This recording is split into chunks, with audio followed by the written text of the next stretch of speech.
আজ আমি বানাচ্ছি নানপুরি, যেখানে কোনো রকমের ইস্ট, বেকিং পাউডার, বেকিং সোডার ইউজ আমি করিনি। ঘরোয়া সমস্ত উপকরণ দিয়ে খুব তাড়াতাড়ি তৈরি হয়ে যাওয়া এই ঝটপট রেসিপি আমি তোমাদের সাথে শেয়ার করার জন্য নিয়ে চলে এসেছি। এখন দই তো সবার বাড়িতেই আছে, গরম পড়ে গেছে। তো আমি প্রথমেই দই নিয়ে নিয়েছি। আমি কিন্তু এখানে মিষ্টি দই ইউজ করেছি।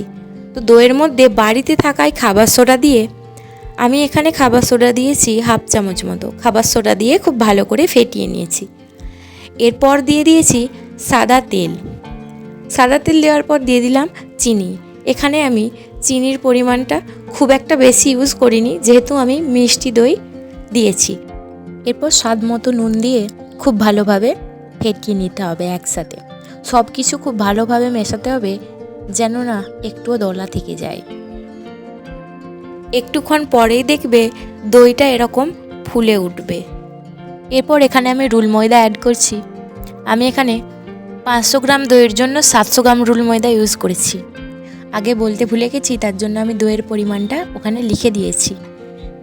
মিশিয়ে নেওয়া হয়ে গেছে আমার খুব ভালোভাবে। এরপর অল্প সামান্য গরম জল দিয়ে ময়দাটা মেখে নিতে হবে। অল্প অল্প করে জলটা অ্যাড করতে হবে। জলটা কিন্তু একবারে দিয়ে দিলে হবে না। কতটা লাগবে পরিমাণ মতো দেখে অল্প অল্প করে জল দিয়ে আমি এখানে ময়দাটা মেখে নিচ্ছি। আমি এখানে সফট একটা ডো তৈরি করে নিয়েছি, দেখতে পাচ্ছ। এরপর এইভাবে হাতের সাহায্যে ময়দাটাকে ভেতর দিয়ে প্রেস করে করে রেখে দিতে হবে। এর উপর থেকে অল্প সাদা তেল বুলিয়ে নিচ্ছি এবং এটা একটা ভিজে কাপড় প্রথমে চাপা দিয়ে তারপর একটা থালা ঢাকা দিয়ে রেখে দেব। আমি ময়দাটাকে 2 ঘন্টা রেস্ট দিয়েছি। তোমাদের হাতে সময় থাকলে তোমরা সারা রাতও রাখতে পারো। ময়দাটাকে যত বেশি টাইম দেবে এটা তত বেশি পারফেক্ট হবে নানটা। 2 ঘন্টা কিন্তু অবশ্যই রাখতে হবে। হাতে যতই কম সময় থাকুক 2 ঘন্টা রাখতেই হবে। 2 ঘন্টা পর আমি ময়দাটা বের করে নিয়েছি এবং হাতের সাহায্যে আরেকবার মেখে নিলাম। তোমরা দেখতেই পাচ্ছ ময়দাটা কিন্তু আগের থেকে অনেকটা বেশি ফুলে গেছে। এরপর দেখো এখান থেকে কিভাবে লেচিগুলো কেটে নিতে হবে দেখিয়ে দিচ্ছি। এইভাবেই কিন্তু লেচিগুলো কেটে নিতে হবে। লেচিগুলো সব আমি একটা একটা করে এইভাবে কেটে নিচ্ছি। লেচিগুলো কাটা হয়ে যাওয়ার পর এগুলোর উপরে ভিজে কাপড় চাপা দিয়ে আবারও কিন্তু 10 থেকে 15 মিনিট রেস্ট দিতে হবে।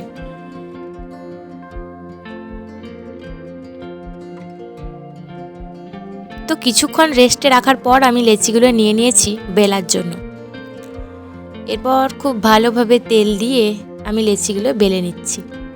এগুলো কিন্তু একটু বড় বড় করে টান টান করে বেলতে হবে। কতটা থিকনেস দরকার সেটাও দেখিয়ে দিচ্ছি, দেখে নাও। দেখতেই পাচ্ছ আমি কতটা মোটা রেখেছিলাম। এরকমই রাখতে হবে। খুব বেশি পাতলা করে দিলে কিন্তু ফুলবে না। তো চলো এরপর কড়াইয়ে তেল দিয়ে দিচ্ছি। সাদা তেল ইউজ করেছি আমি এখানে। অবশ্যই সাদা তেলেই করবে।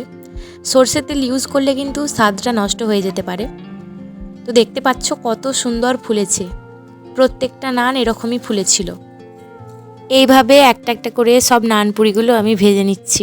এটা বেলার সময় যে পারফেক্টলি গোল হতে হবে সেরকম কিন্তু নয়, কিন্তু অবশ্যই থিকনেসটা মেনটেন করতে হবে, না হলে কিন্তু ফুলবে না। গোল না হলেও ফুলে যাবে, কিন্তু থিকনেসটা ঠিক করে রাখতে হবে।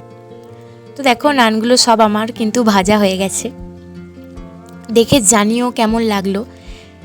আজকের ভিডিও এতটাই। রেসিপিটা ভালো লাগলে অবশ্যই লাইক করো এবং কমেন্টে জানাতে ভুলো না। সকলে ভালো থেকো, সুস্থ থেকো। দেখা হচ্ছে নেক্সট ভিডিওতে। রাধে রাধে।